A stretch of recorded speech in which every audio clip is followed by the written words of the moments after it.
Laura, tell us a little bit about what President Obama said in his speech yesterday about Republican candidate Mitt Romney.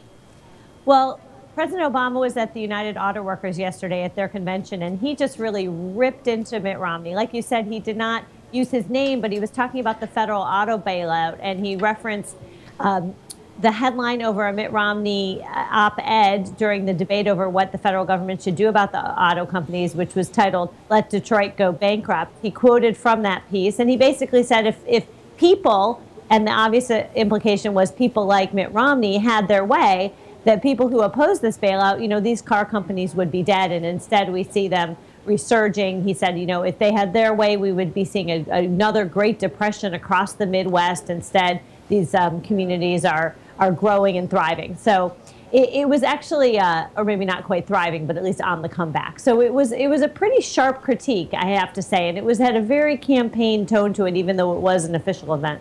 And Laura, are we going to see, obviously the primaries were last night in Michigan, so the Detroit and the automakers were on people's minds, but are we going to see more of this moving forward? I mean, the auto companies have done very, very well. Are we going to see Obama making this a big issue in his campaign against the Republicans? Yes, I think so. I think that this fits into the Obama narrative that they're trying to tell very well, in the sense that this is a case where he feels like he's accomplished something. Of course, the overall economy is still weak, and this is a case where he's had a success. So he likes to talk about that. It's a case where there's a clear contrast between the parties and where he feels like, he has the better hand. So yes, especially in the battle for Midwestern states. Michigan, they're really not that worried about at this point, partly because of that and partly because Michigan tends to lean Democratic anyway. But this issue does resonate in other states, important states, such as Ohio, next door neighbor. So yes, I think we're going to be hearing a lot of this. We've already seen a campaign commercial from the Obama campaign in Michigan on this subject.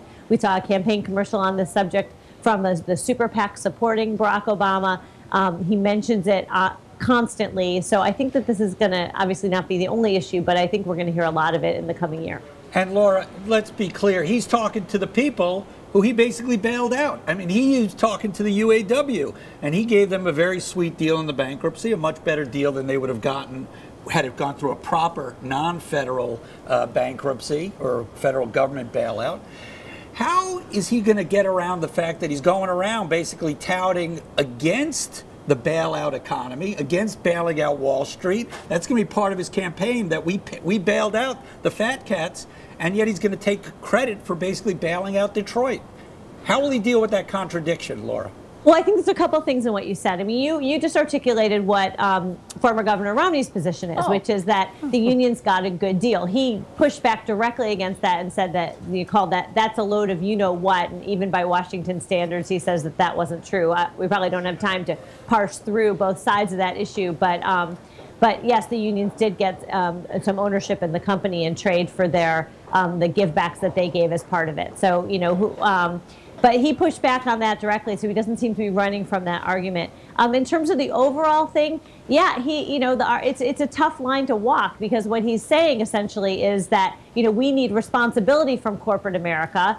And of course, this was a case where corporate America, two big auto companies, did not show much. They were failing, due to the mistakes that they made largely. So, and his administration came out to save them. I mean, he would say that this was an example of where that the government forced the companies and the unions to make tough choices that put them on a better path.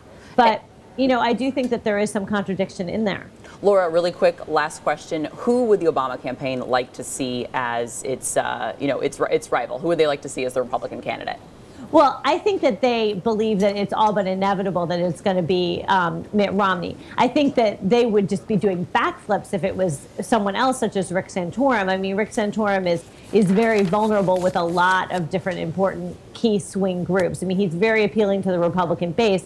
But in terms of, like, for instance, let's say independent women, he's out there, talking about negatively about birth control. That's not something that most, independent women want to hear. So that is, I think that they would be just overjoyed if it were Rick Santorum, but I don't think they think there's much chance of that. The assumption that while the Obama campaign has started pushing back against former Senator Santorum, really their focus has been on Romney, because they think that he's probably the one they're going to face.